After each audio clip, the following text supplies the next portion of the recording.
పాడి పంటల ఛానల్ వీక్షిస్తున్నటువంటి రైతు సోదరులందరికీ స్వాగతం సుస్వాగతం. నా పేరు డాక్టర్ వి రమణ. నేను ఉద్యాన పరిశోధన స్థానం అనంతపురంలో ఉద్యాన విభాగంలో శాస్త్రవేత్తగా పనిచేస్తున్నాను. ఈరోజు మనం మాట్లాడుకోబోయే టాపిక్ రేగు బెర్రు అంటాము. రేగు రకాలు, సమగ్ర యాజమాన్య పద్ధతులు. రేగును మెట్ట పండ్లలో రారాజు అని పిలుస్తారు. ఇది మెట్ట భూముల్లో వర్షపాతం తక్కువ గల ప్రాంతాల్లో పెరుగుతుంది. గాలిలో తేమ తక్కువగా ఉండే ఉష్ణమండలాల్లో కూడా పెరుగుతుంది. ఇది ఆంధ్రప్రదేశ్లో సుమారుగా 1503 హెక్టార్లలో సాగు చేయబడుతూ ఏటా 32,963 టన్నుల దిగుబడి ఇస్తున్నది. ఇందులో మనము ప్రధానంగా రకాల గురించి తెలుసుకోవాలి. రకాల్లో గోల, ఉమ్రాను, కైతెలి, సేబు, ముండియా, టిక్కడి, గంగరేగు అనే రకాలు ఉన్నాయి. రకాల వర్ణన మనం చూసినట్లయితే గోల వర్షాధారంగా సాగు చేస్తున్నప్పుడు ఇది 6 నుంచి 10 సంవత్సరాల వయసు గల ఒక చెట్టుకు 45 నుంచి 50 కిలోల దిగుబడి ఇస్తుంది. అదే నీటి వసతి ఉన్నట్లయితే 80 నుంచి 100 కిలోల దిగుబడిని ఇస్తుంది. ఇవి కాయలు పసుపు రంగులో గుండ్రంగా ఉంటాయి, మెత్తటి చర్మాన్ని కలిగి ఉంటాయి. ఉమ్రాన్, వీటి పండ్లు కోలగా పెద్దవిగా ఉంటాయి. వీటిపైన చిన్న చిన్న బుడిపెళ్ళు ఉంటాయి. వర్షాధారంగా ఇది ఒక చెట్టుకు 40 కిలోల దిగుబడి ఇస్తుంది. పండు బరువు 26 నుంచి 32 గ్రాములు ఉంటుంది. కైతెలి, ఇది కోత దశలో నారింజ రంగులో ఉండి రుచిగా ఉంటుంది. 6 నుంచి 10 సంవత్సరాల వయసు గల చెట్టుకు వర్షాధారంగా 40 నుంచి 45 కిలోల దిగుబడిని ఇస్తుంది. పండు బరువు 30 గ్రాములు ఉంటుంది. పండ్లు అండాకారంలో లేదా కోలగా మృదువైన మెత్తని చర్మాన్ని కలిగి ఉంటాయి. సేబ్, ఇది ఆపిల్ ఆకారంలో ఉంటుంది. చెట్టు నిటారుగా పెరుగుతుంది. వర్షాధారంగా చెట్టుకు 40 నుంచి 45 కిలోల దిగుబడిని ఇస్తుంది. పండు బరువు 30 గ్రాములు కలిగి ఉంటుంది.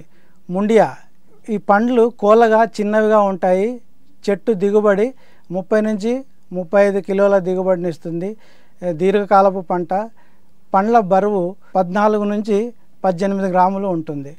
గంగరేగు, ఇది మన రాష్ట్రంలో లభ్యమయ్యే అధిక దిగుబడినిచ్చే రకము. దీనిలో కండ కన్నా విత్తన శాతము అధికంగా ఉంటుంది. తీపి తక్కువగా ఉంటుంది.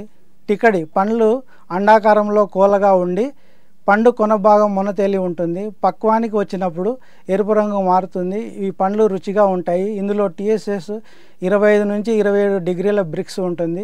ఇది వర్షాధారంగా చెట్టుకు 20 నుంచి 20 కిలోల దిగుబడిని ఇస్తుంది. కాయ బరువు 5 నుంచి 10 గ్రాములు ఉంటుంది. ఈ రకాలన్నీ ఉత్తర భారతదేశంలో ప్రాచుర్యంలో ఉండే రకాలు. ఇతర రకాలు గోమాకీర్తి, బనారసి, కర్కి, పోండా, చెమేలి, జటకి, ఆపిల్ రేగు, ఈ రకాలన్నీ మొగ్గండ్ల ద్వారా వ్యాప్తి చేస్తారు. ఈ రకాలు నాటిన 3 సంవత్సరాల నుంచి కాపుకొస్తుంది. 5 నుంచి 6 సంవత్సరాల నుంచి మంచి దిగుబడులు ఇస్తాయి. అంతకుముందు పూసిన పూతను మనం తప్పనిసరిగా తీసివేయాల్సి ఉంటుంది. ఒకే పొలంలో 2 లేదా 3 రకాలను నాటుకున్నట్లయితే ఫలదీకరణం బాగా జరిగి మంచి దిగుబడులు వచ్చే అవకాశం ఉంటుంది. వాతావరణం, రేగు తీవ్రమైన చలిని తట్టుకొని వేసవిలో ఆకు రాల్చి బతుకుతుంది. మార్చి నుంచి మే వరకు నిద్రావస్థలకు పోయి ఎక్కువ ఉష్ణోగ్రతలను తట్టుకొని జీవిస్తుంది. ఇది సముద్ర మట్టం నుండి 1000 మీటర్ల ఎత్తు వరకు గల భూముల్లో సాగు చేసుకోవచ్చు. వాతావరణంలో తేమ ఎక్కువయ్యే కొద్దీ వీటి పెరుగుదలకు ఆటంకం అవుతుంది. కాబట్టి వాతావరణంలో తేమ తక్కువగా ఉన్నటువంటి ప్రాంతాలు వీటి సాగుకు అనుకూలంగా ఉంటాయి. నేలలు, ఇవి తక్కువ లోతు గల నేలల నుండి అతి లోతైన నేలల వరకు పెరుగుతుంది. గరప నుండి ఇసుక రేగడి నేలల వరకు సాగుకు అనుకూలంగా ఉంటాయి. ఆమ్ల, క్షార స్వభావం ఉన్న నేలలు, ఉదయ సూచిక 6 నుంచి 8 గల నేలలు, నల్ల నేలలు, ఎర్ర నేలలు, గరప నేలలు, తేలికపాటి క్షారత్వం గల నేలలు దీని సాగుకు అనుకూలంగా ఉంటాయి. వ్యాప్తి, రేగును మొగ్గంట్ల ద్వారా వ్యాప్తి చేస్తారు. నాటటం, వరుసకు 6 మీటర్లు, మొక్కకు 6 మీటర్లు దూరం ఉండేటట్లు నాటుకోవాలి. నాటే ముందు గుంతలు 60 సెంటీమీటర్ల పొడవు, 60 సెంటీమీటర్ల వెడల్పు, 60 సెంటీమీటర్ల లోతునేటట్లు గుంతలు తవ్వుకొని ఈ గుంతలను మే జూన్ మాసాలలో తవ్వుకోవాలి. తవ్విన 1 నెల వరకు అలాగే ఎండనివ్వాలి. గుంతలలో 15 కిలోల పశువుల ఎరువును, 1 కిలో సింగిల్ సూపర్ ఫాస్ఫేట్, 100 గ్రాముల ఫిరడాన్ గుళికలను వేసి పై మెత్తటి మట్టితో కలిపి గుంతలను పూడ్చాలి. గుంతల మధ్యలో మొగ్గంట్లను నాటుకోవాలి. మొగ్గంటు పై భాగం భూమిపైన ఉండేటట్లు నాటుకోవాలి. నాటే సమయము జూలై నుంచి అక్టోబర్ వరకు ఈ మొక్కలను మనము నాటుకోవచ్చు. నీటి యాజమాన్యం. వర్షాధారంగా రేగును సాగు చేసినప్పుడు 2 నుంచి 3 సంవత్సరాల వరకు పిచర్ పద్ధతిలో నీరు పారించాలి. నీటి వసతి బాగా ఉన్నట్లయితే డ్రిప్ ద్వారా మనము నీరు అందించవచ్చు. ఇలా డ్రిప్ ద్వారా అందించడం ద్వారా 50 నుంచి 60% నీటిని ఆదా అవుతుంది. అంతేకాకుండా 20 నుంచి 30% ఎరువులు కూడా ఆదా అవుతాయి. పూత దశలో ఉన్నప్పుడు నీరు ఎక్కువగా అందించకూడదు. కాయలు పెరిగే దశలో నీటి ఎద్దడి లేకుండా నీరు సక్రమంగా ఉండేటట్లు చూసుకోవాలి. అందించిన నీరు వృధా కాకుండా మొక్క పాదుల్లో వేరుశనగ పొట్టు లేదా వరిగడ్డితో మనం మల్చింగ్ చేసుకోవాల్సి ఉంటుంది. కత్తిరింపులు. రేగులో కత్తిరింపులు తప్పనిసరిగా చేయాలి. వేరు మూలంపై వచ్చే చిగులను ఎప్పటికప్పుడు మనం కత్తిరించాలి. కాండము నిటారుగా పెరిగేందుకు కర్రతో ఊతమిచ్చి 1 మీటర్ పెరిగిన తర్వాత 4 నుంచి 5 కొమ్మలు చెట్టు 4 వైపులా పెరిగేటట్లు చూడాలి. పెరిగిన చెట్లను ప్రతి సంవత్సరం తప్పనిసరిగా మార్చి ఏప్రిల్ మాసాల్లో కత్తిరింపులు చేయాలి. ప్రతి కొమ్మకు 15 నుంచి 20 కనుపుల నుండి కత్తిరించాలి. కత్తిరించడానికి ముందు 10 గ్రాములు 1 లీటర్ నీటికి పొటాషియం నైట్రేట్ను పిచికారీ చేసినట్లయితే మొగ్గంట్లు త్వరగా చిగురిస్తాయి. కత్తిరించిన వెంటనే 3 గ్రాముల కాపర్ ఆక్సీ క్లోరైడ్ 1 లీటర్ నీటికి కలిపి కత్తిరించిన కొమ్మ చివర్లపైన మనం పిచికారీ చేయాలి. ఎరువులు. ప్రతి సంవత్సరం పశువుల ఎరువుతో పాటు నత్రజని, భాస్వరం, పొటాష్ ఎరువులను అందించాలి.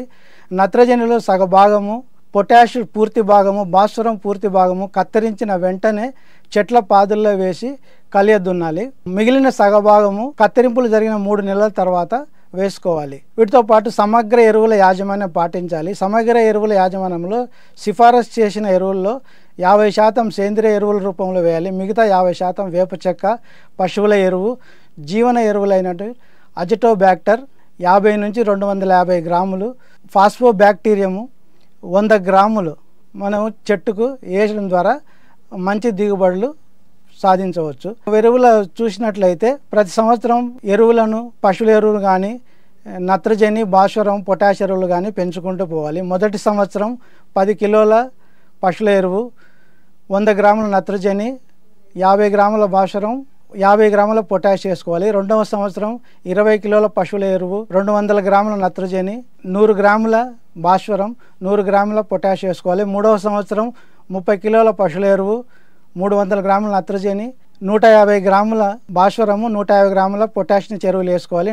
4వ సంవత్సరము 40 కిలోల పశువుల ఎరువు, 400 గ్రాముల నత్రజని, 200 గ్రాముల భాస్వరము, 200 గ్రాముల పొటాషియం ఎరువులు వేసుకోవాలి. 5వ సంవత్సరము 50 కిలోల పశువుల ఎరువు, 500 గ్రాముల నత్రజని, 250 గ్రాముల భాస్వరము, 250 గ్రాముల పొటాషియం వేసుకోవాలి.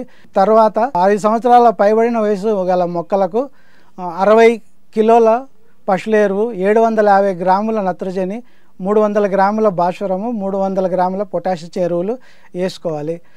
ఫెర్టిగేషన్.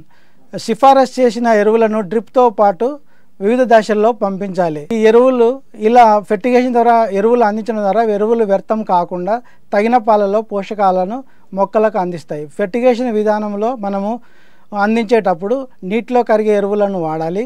ఇచ్చే ఎరువులను పంట కాలంలో విభజించుకొని వారానికి ఒకసారి లేదా 10 రోజులకు ఒకసారి అవసరాన్ని బట్టి ఇవ్వాలి. ఫెర్టిగేషన్ ద్వారా ఎరువులు అందించడం ద్వారా ఎరువులు వ్యర్థం కాకుండా ఉంటాయి. అలాగే నాణ్యమైన పండ్లు ఇస్తాయి, అధిక దిగుబడిని కూడా ఇస్తాయి. ఇక అంతర పంటలుగా మనము మొదటి 3 సంవత్సరంలో రేగులో అంతర పంటలు వేసుకోవచ్చు. వీటిలో వేరుశెనగ, పెసర, అలసంద, ఉలవ పంటలను అంతర పంటలుగా వర్షాధారంగా సాగు చేసుకోవచ్చు. దిగుబడి. మొగ్గంట్లు నాటిన 3వ సంవత్సరం నుండి కాపుకు వచ్చినప్పటికీ మంచి దిగుబడులు 5 నుంచి 6 సంవత్సరాల నుండి వస్తాయి.